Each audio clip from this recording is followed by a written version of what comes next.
ahead lies the Temple of Athena, sanctuary of the Golden Fleece.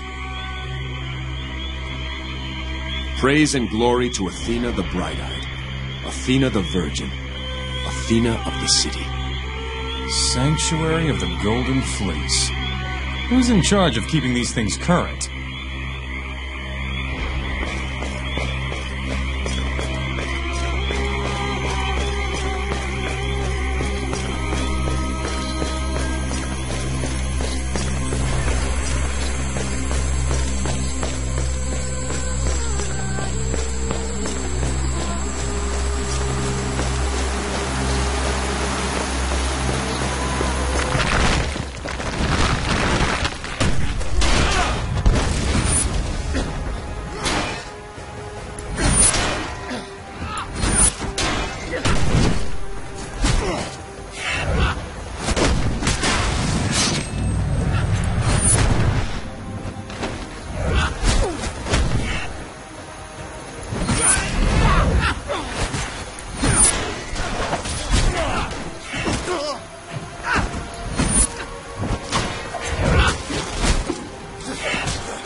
These panels tell the story of the origins of the Golden Fleece. When this temple was first built, Athena herself inspired the artists. Would you like me to narrate? Tell us the tale, Pan. As you wish. When Zeus claimed dominion over land and sky, not all of the vanquished Titans were sent to Tartarus. Those who did not oppose Olympus were spared, including the brothers Prometheus and Epimetheus. These artful brothers were charged by Zeus to create both man and beasts to populate the new Olympian world. Continue, Pan. Epimetheus worked first and created the beasts. He gave to each their qualities. The birds were given flight. The bear was made strong. The horse swift. The peacock beautiful. And then? Prometheus then set about creating man, only to discover all the good qualities had been given to the beasts. Man would be a flawed creation. Flawed. But to make up for this, Prometheus gave him two great gifts: an upright form in the image of the gods, and knowledge of fire, stolen from Olympus. With these gifts, Prometheus knew man would gain superiority over the beasts and the birds and the fish. And then? Epimetheus was jealous of his brother's craft, not wishing to be judged the lesser by Zeus. And so he made one more beast, taking back all the qualities from the others and giving them to this new creation. When he was done, there stood a magnificent golden ram. Epimetheus boasted that man was inferior to his creation in every way. And then? Crafty Prometheus suggested they bring their two creations together to better judge their qualities. Prometheus knew that despite two great gifts, man also had vices, among them jealousy and a hunger for power. And a hunger for mutton. And then? When the two were placed together, the man quickly saw that the ram was beautiful, potent, and completely trusting. Seeing this, the man fashioned a spear, slew the ram, and took its hide, which he then wore as a proud raiment. The ram's hide is the Golden Fleece. As old as mankind, a symbol of both his vice and his virtue. So the first weapon was a spear. Good choice. What of this next panel? The Titan brothers were sent to Tartarus, Prometheus for stealing fire, and Epimetheus for creating the ram. The gods of Olympus then argued about what to do with the fleece. Zeus wanted to destroy it, but Hermes believed it should remain in the world to ensure everything done could be undone. Ultimately, a compromise was reached. The fleece would remain in the mortal world, provided it was kept under the care of wise Athena. That turned out well, didn't it? Should have given it to Ares. What of this next panel? And so the fleece was kept here at Athena's temple on Kithra, guarded by her priests. Athena gave a drop of her divine blood to her first high priest as a boon to assist in this sacred duty. And so the bloodline of Athena was established. There's a lesson for us all in that tale. Well done, Pan. The pleasure is mine. I believe you. Come, let's go.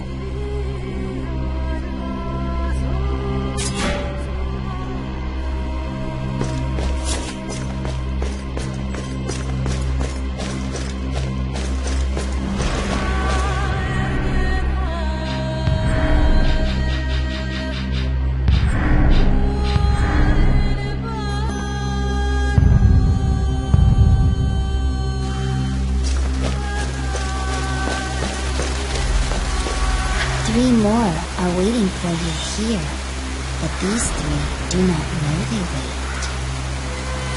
There is one thing I don't understand, Strixa. Or should I say, Athena. Why make the people of Kithra wait all these years before setting them free? And what should they have been set free to? A ravaged island? A shuttered temple? Their leaders dead? I have preserved my people, protected them until the arrival of someone who could truly save them. I believe you might be that person. Your resolve on request has shown me as much. Will you prove me right? I am determined to save my wife. Whatever it takes to do that, I will do. 3 more cases you must weigh. 3 more judgments you must cast. The 3 who remain bear the burden of this island's fate. Phaedon, Perseus, and Medusa. Where is Phaedon? Phaedon is in the Hall of Philosophers, to the west. You must uncover the truth. Find out what part he played in Kithra's tragedy. Where do I find Perseus? In the Hall of Guardians, to the east. Perseus carries my blood, and so has not been preserved like the others, but he is in his own form of stasis. You must learn if he has the strength to bring an end to this. The High Priestess. She is here? She must be judged last, after the other 2. Only then will you be ready to confront the one in whom I place the greatest trust. We will find these 3. Remember, those outside could not be held responsible for the crimes that have occurred. They were worthy of being saved. Those inside the temple, however, must be judged by you. And be sure they will resist such judgment. Now, how did you know that little girl was Athena? There's something strange about a little girl living alone in the swamp, is there not? Particularly one with gray eyes. This is why we don't follow Athena on Mycenae. Disguises, tests, trials. Give me plain-spoken Ares any day. Now, who gets gutted first? Phaedon to the west, or Perseus to the east? We must deal with both before we're done. Come.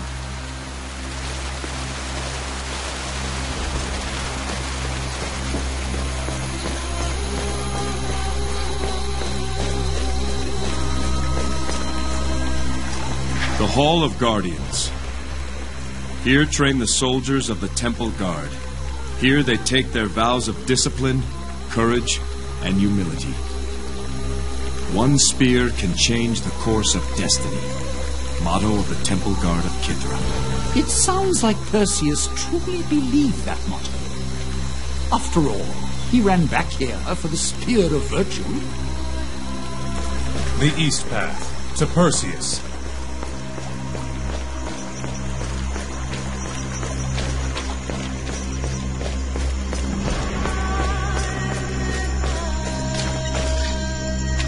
Athena, I have failed you.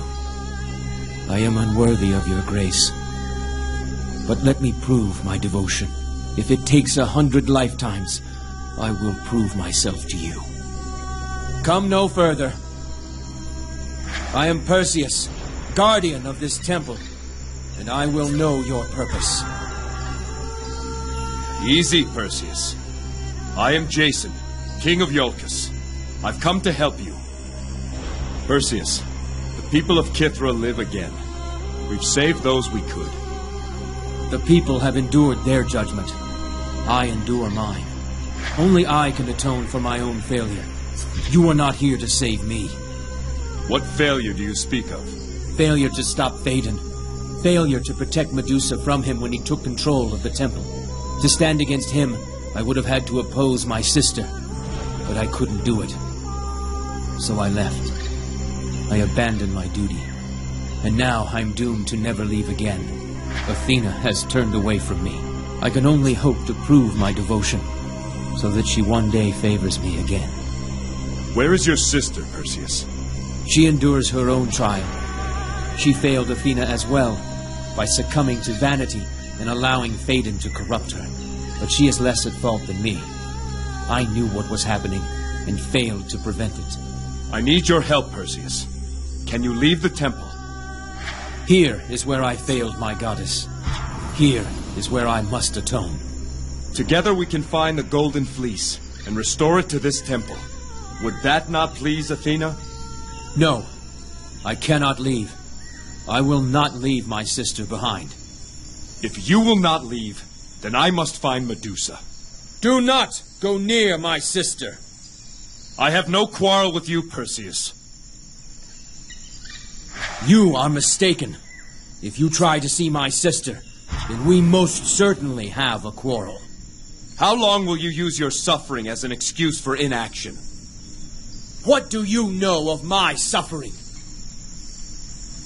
Perhaps Athena fulfills her will through me. Have you thought of that? Now you spew forth blasphemy! Do not claim Athena's favor here. Phaedon once spoke as you did. He too was only here to help. Perhaps you are here to test me, to see if I'll let another outsider prey upon my sister. Not this time. Enough of this.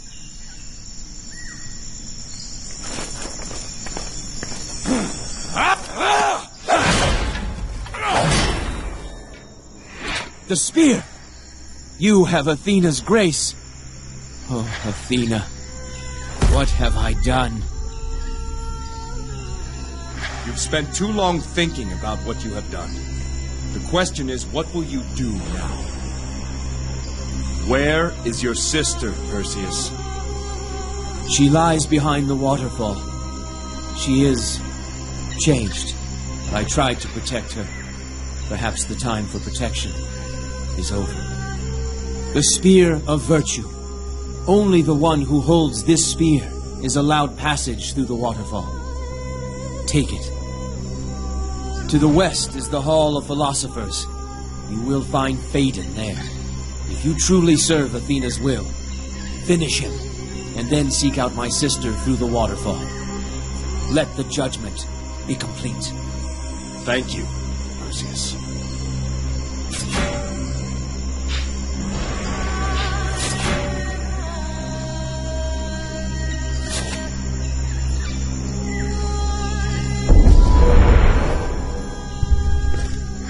Athena surely acts through you. She's chosen one better than I to bring peace again to Kithra.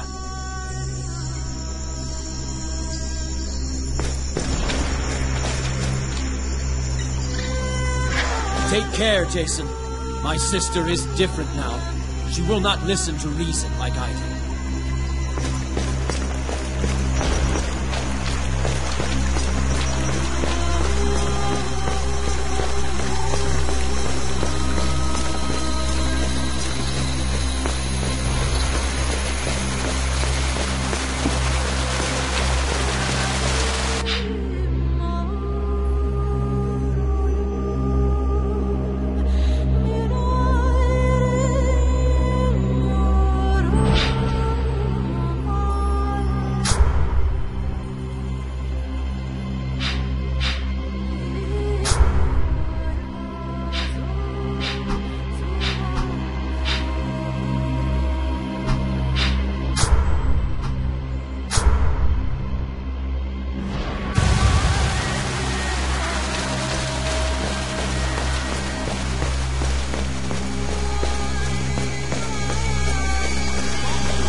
Hall of Philosophers.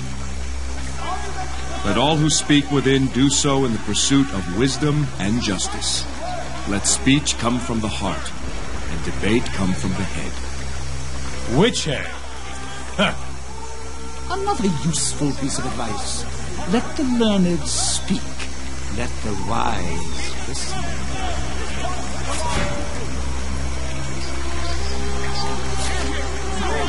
I hear people ahead.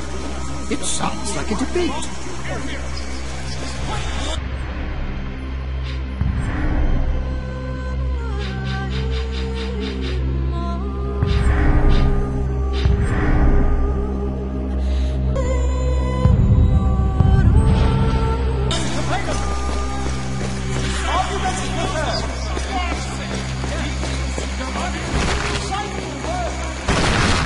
Fellow philosophers, the Golden Fleece was an abomination. It had no place in this world. Its theft, criminal though it may be, will serve the greater good in the end. This I promise you, or my name is not Phaedon!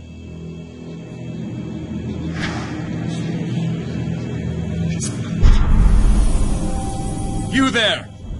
I hear a lot of argument, but little reason. Is that the custom of this hall? Flowery speech with no basis in truth? Well, well, well. A mysterious orator interrupts our civil proceedings with puerile and tumid interjection. My name is Jason, and I say your speech is false. Then we must debate, sir. That is, if you have the credentials to speak before such an august company.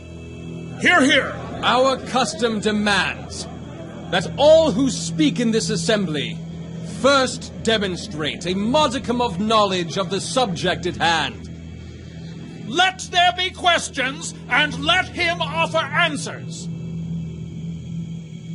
Certainly you would have no objection to establishing your familiarity with the history of the fleece.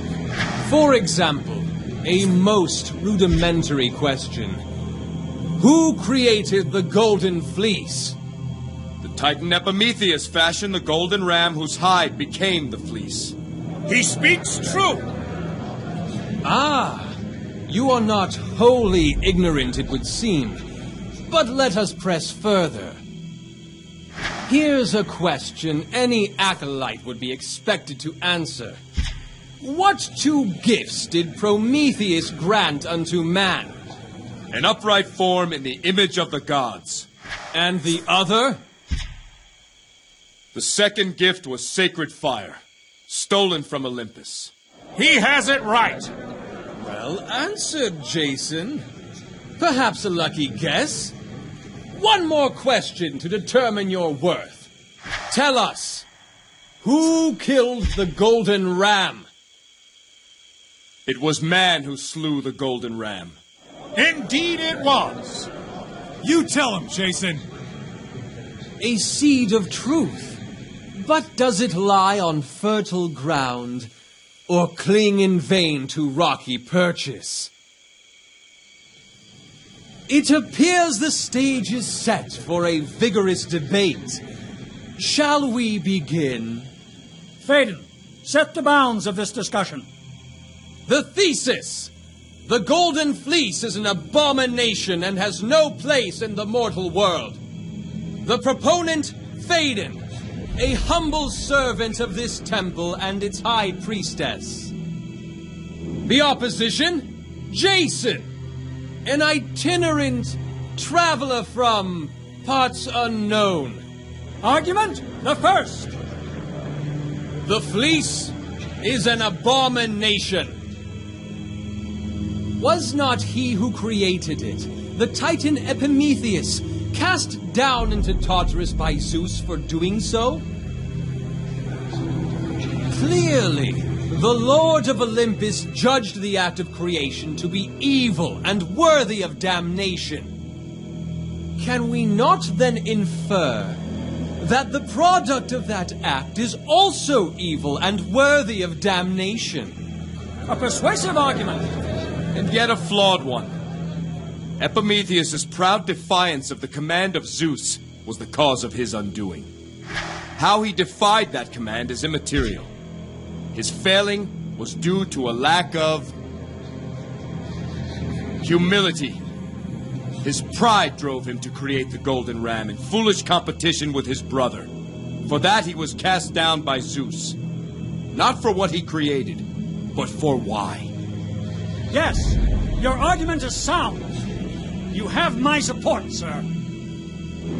Pure sophistry. A clumsy argument to snare the feeble-minded. We continue. Argument the second.